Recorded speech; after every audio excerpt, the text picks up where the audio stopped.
是否擅自加入大？你胡说！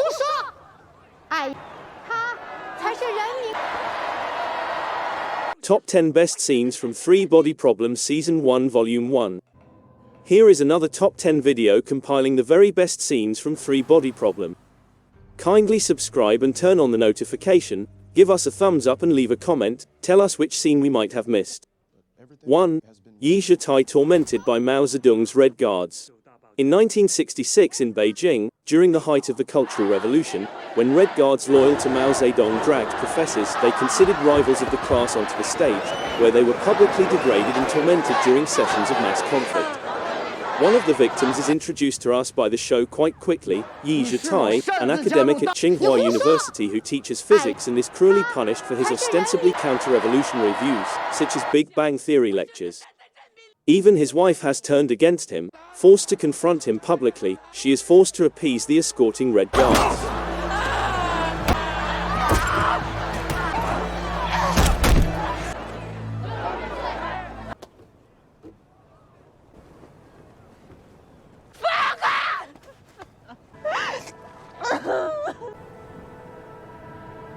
Two. Meet Yi Wenji. Meet Yi Wenji, Xin Seng, the professor's daughter, who saw her father's brutal killing from the crowd but unable to take action. 1 year later, she's in Inner Mongolia clearing forests as a member of the construction corps. She briefly becomes involved in a romantic relationship with reporter Bai Mulan, which puts her into problems when she is discovered to be using his gift, the well-known environmentalist book Silent Spring. Wenji is taken to jail after refusing to reveal where she obtained it. There, a lady coerces her into signing a statement claiming to have witnessed her father interacting with other opponents of revolution. 如果建设兵团，怎么了？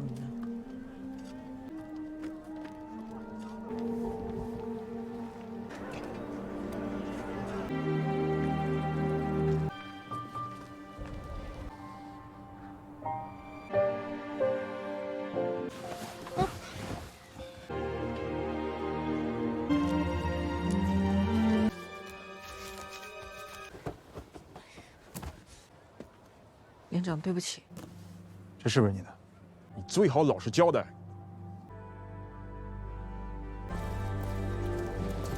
3. Yi Wenji joins the military. At Red Coast Base, which is home to the enormous, enigmatic satellite dish at the summit of the mountain next to the logging camp, the military wants to exploit her scientific expertise. Wenji has heard tales of the effects the base has on both the humans who work there and the animals. However, she agrees right now to spend her entire life conducting high-security research and to never leave that summit.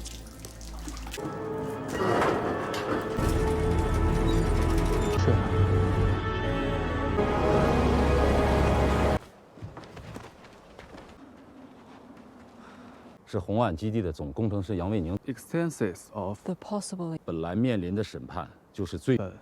一旦进入深号这道门内，你在这里待一辈子。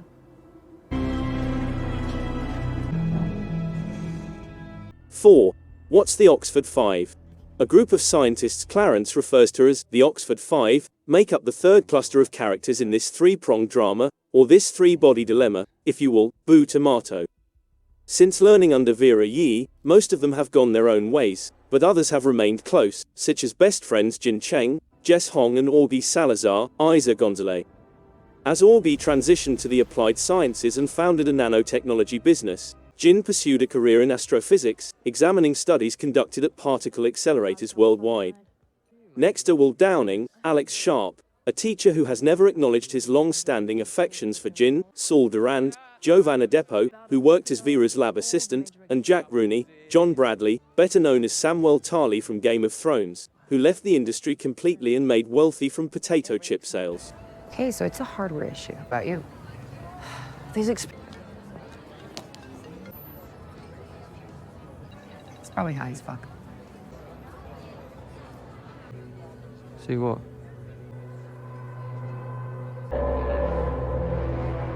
5. Clarence Shee investigates disappearance of award-winning scientists. Clarence Shee, Benedict Wong, a detective looking into a spate of horrific suicides involving intelligent, frequently award-winning scientists. After being let go by many police departments and counterintelligence organizations, Clarence might be able to make amends if he succeeds in this mission for his tough employer, Thomas Wade, Liam Cunningham, aka Davos Seaworth in Game of Thrones, at the Strategic Intelligence Agency. Completely helpful. Clarence. This is your last chance saloon. Like he taught us, it doesn't matter how beautiful your theory is. All of the physics of the past 6. Oh, Saul, you mustn't. How old are you? 31. 30. I don't think that's an argument for God.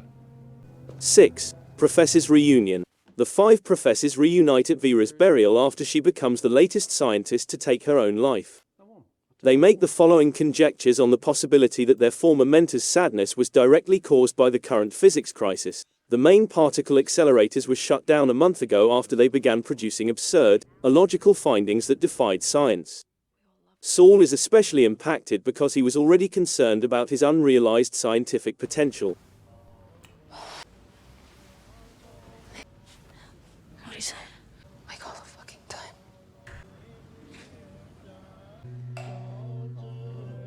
But everything has been weirdly. Accelerator on the planet. Well, she must have been. Oh, good luck. Wow, that's fucking rich. When your company goes, that's probably the most boring name. To what I'm saying, and the rest are just there for. Oh, fighting and.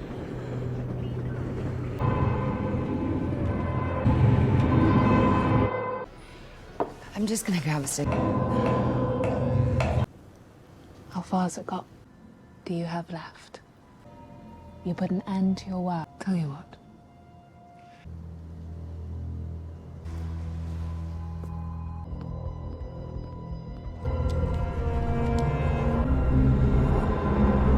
Seven. Jin plays the video game.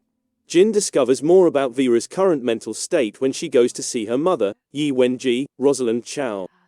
The revelation of our link to the past instantly heightens the interest in everything. Wenji reveals that Vera had been playing a specific video game a lot prior to her passing. Wenji allowed Jin to use a gleaming new helmet to access the game. She finds a really lifelike VR game when she gives it a try, but she doesn't play it for very long. Before she can take in her surroundings, she finds herself walking on a decomposing body with open eyes and the land surrounding her being scorched by a massive sun. Naturally startled, Jin takes the helmet off in a hurry.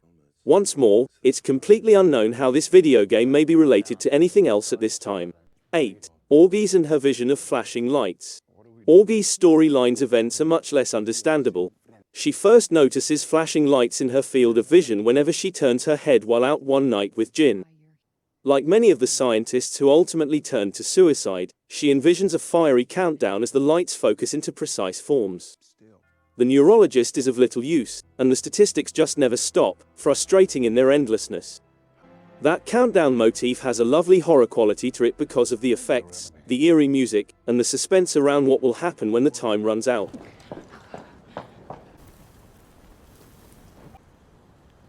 May I? I understand what you're going through. The Lord has a better way.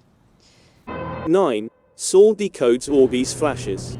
The following night, Augie invites Saul to accompany her, and sure enough, something happens. The star's brightness fluctuates, as though they were managed by a single dial, and the whole night sky blinks.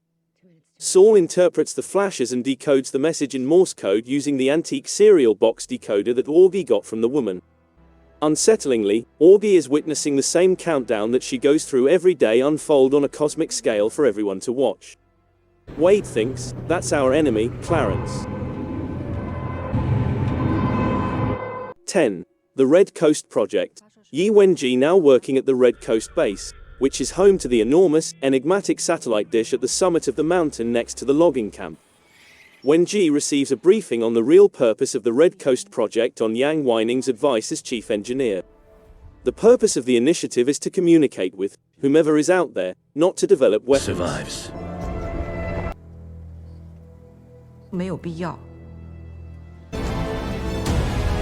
地球以外的任何生物。 My lord.